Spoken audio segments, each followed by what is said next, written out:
inside, then you die. It's impossible. You're human. Wait!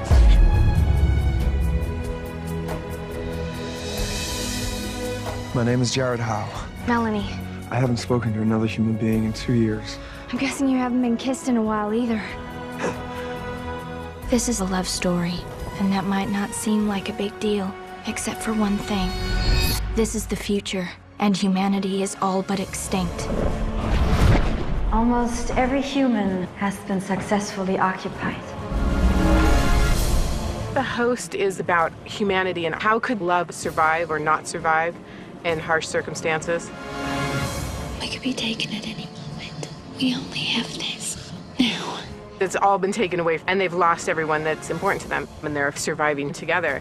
I'll lead them away. Come with us. Like hell!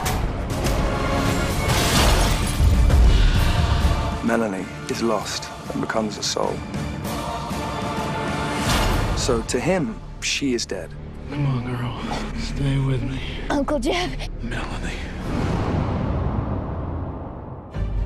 But then to have her return, a rational person would have said she's no longer a human, kill her. Jared. It's not human.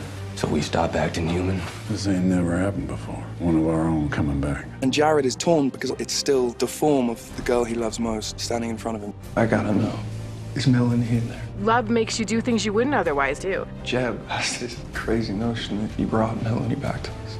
It is everything, and there's nothing else in the world, and you would do anything for love. No, I can't let you go. This is a very complicated romance, and I think we all love those kind of films at the end of the day. I miss everything about her. I would do anything to get her back.